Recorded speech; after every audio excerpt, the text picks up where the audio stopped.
Hi dears, no facts today, just my personal thoughts. 2 நாள் முன்னாடி ஒரு டைரக்டரோட இன்டர்வியூ பார்த்தேன். அதில் அவர் சொன்னார், ஒரு பொண்ணு அவளை விட வயசு கம்மியாக இருக்க பையனை லவ் பண்ணால் என்ன தப்பு, அந்த ஈர்ப்பும் நேச்சுரல் தானே அப்படின்னு. ஈர்ப்பு யாருக்கு யார் மேலே வேணும்னா எப்போனாலும் வரலாம், அதில் எந்த தப்பும் இல்லை. ஆனால் ஒரு ப்ராக்டிக்கல் ஆஸ்பெக்ட்னு இருக்குல்ல, அவங்களுக்கு மேபி அப்பியரன்ஸ் பிடிச்சிருக்கலாம், இன்டெலிஜென்ஸ் ஒரு கேரக்டர் எதுனாலும் பிடிச்சிருக்கலாம். பட் வாட் இஃப் அவங்களுக்கு ஆல்ரெடி கல்யாணம் ஆயிருந்தா? அப்போவும் இல்லை எனக்கு இவங்கள தான் பிடிச்சிருக்கு, இவங்க தான் வேணும் அப்படின்னு அடம் பண்ணிட்டு இருப்போமா? இல்லை. அந்த இனிஷியல் அட்ராக்ஷன் வேணும்னா நம்ம கண்ட்ரோலில் இல்லாமல் போகலாம்.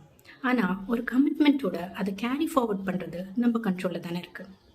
லைக் அந்த ரிலேஷன்ஷிப்க்கு ஒரு ஃப்யூச்சர் இருக்கா, ஒர்க் அவுட் ஆகுமா, ஹெல்த்தியாக இருக்குமா, அந்த பொண்ணுக்கும் பையனுக்கும் அது ஹாப்பினஸ் அண்ட் பீஸ் கொடுக்குமா, இதெல்லாம் யோசித்து டிசைட் பண்ணுறதுக்கு தானே நமக்கு அந்த ஒரு எக்ஸ்ட்ரா சென்ஸ் இருக்குது.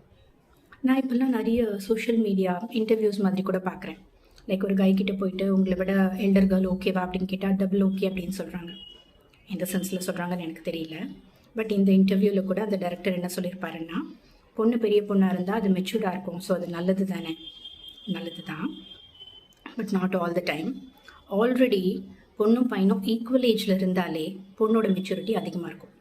ஸோ இப்போ பொண்ணு பெரிய பொண்ணுன்னா அந்த over maturity will only lead to an imbalance in the relationship. Maybe அந்த ஹனிமூன் ஃபேஸில் இதெல்லாம் எதுவுமே அவங்களுக்கு தெரியாது. ஆனால் ப்ராக்டிக்கலி ரியாலிட்டியை ஃபேஸ் பண்ணுறப்ப போக போக ஒரு டெசிஷன் மேக்கிங், ப்ராப்ளம் சால்விங்லாம் வரப்போ இதெல்லாம் நல்லாவே புரிய வரும். இதோட ப்ரோஸ் அண்ட் கான்ஸ்லாம் என்னென்னு அடுத்த வீடியோவில் பார்க்கலாம்.